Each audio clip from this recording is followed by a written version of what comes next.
Welcome back, our fans. Biopsy.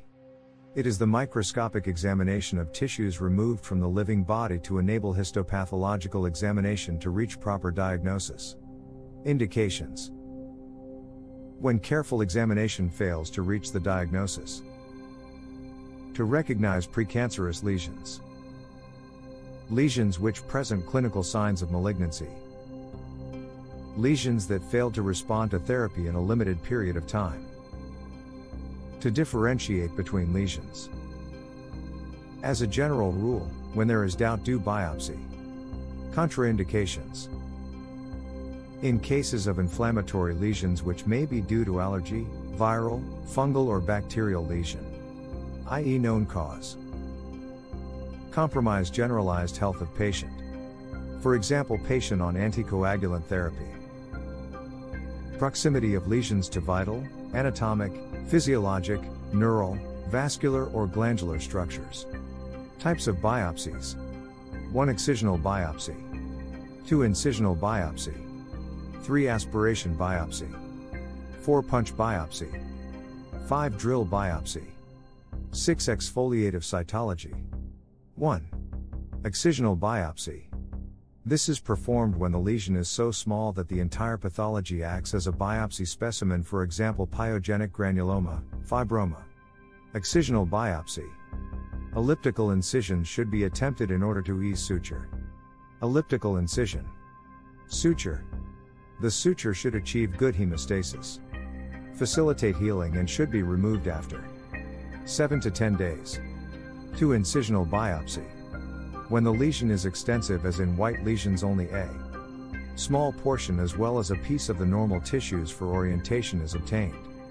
Incisional biopsy. Indications. Size limitations.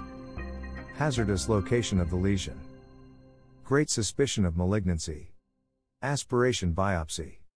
Indicated in fluctuant lesions, lymph nodes and cystic lesions.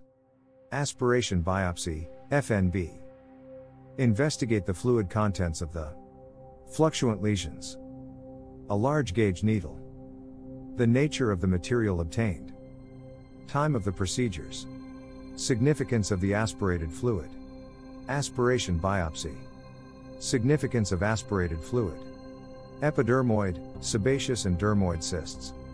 Thick, homogeneous and yellowish to gray.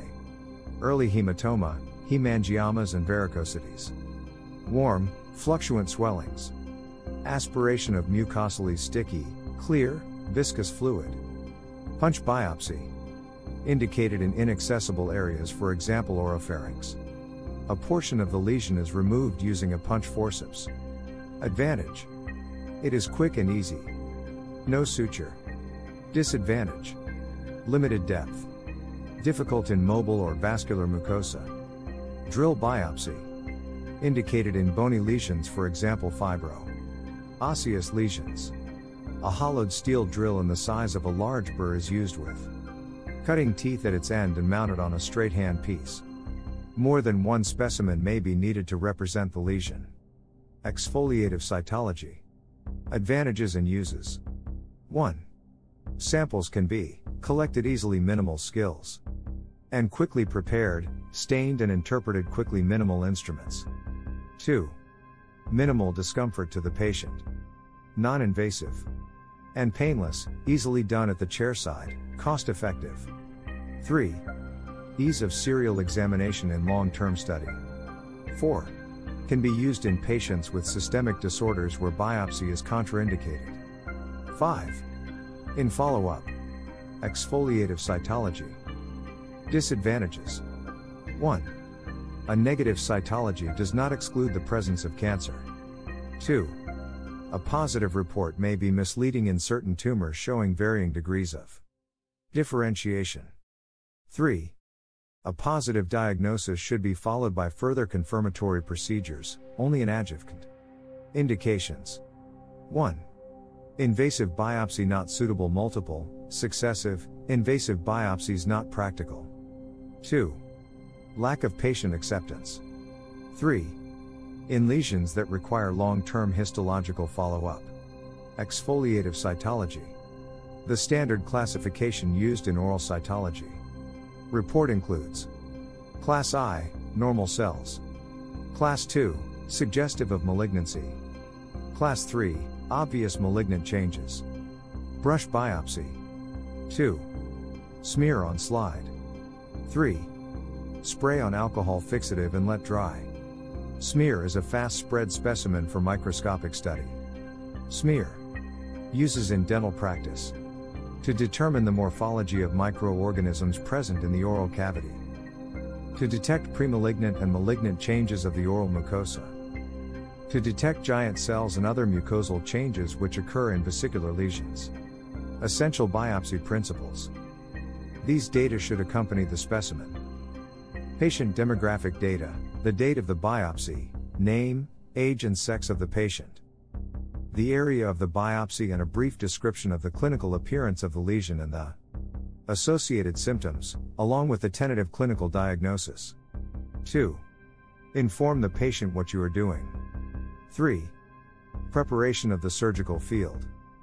Avoid coloring antiseptic solutions since they cause permanent staining of certain tissue cells. Roles of biopsy taking anesthesia. Block anesthesia is preferred to infiltration. Field block may be used. Never inject directly into the lesion. Hemostasis. Suction devices should be avoided. Gauze compresses are usually adequate. Incisions. Spade, use sharp multiple scalpels. Spade, select the worst looking area to biopsy. Spade, avoid cutting from diseased to normal tissues. Cutting should be parallel to important structures. Incisions. Avoid areas of necrosis. Avoid cutting into highly vascular or angiomatous lesions. Avoid cutting into well-encapsulated lesions. Sufficient tissue should be removed. The biopsy specimen should include clinically normal tissue for comparison. The margins of a biopsy specimen must carefully be examined. Clear margins or negative margins. Positive margins.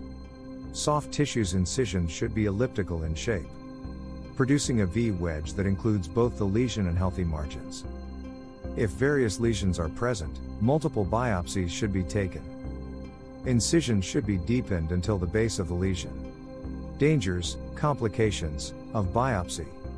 1. Bleeding and infections. 2. Implantation of tumor cells. 3. Disruption of the natural barrier of the tumor. 4. Poor sample quality / insufficient tissue. 5. Injury to adjacent structures. Thanks for watching. Support us by likes and subscribes.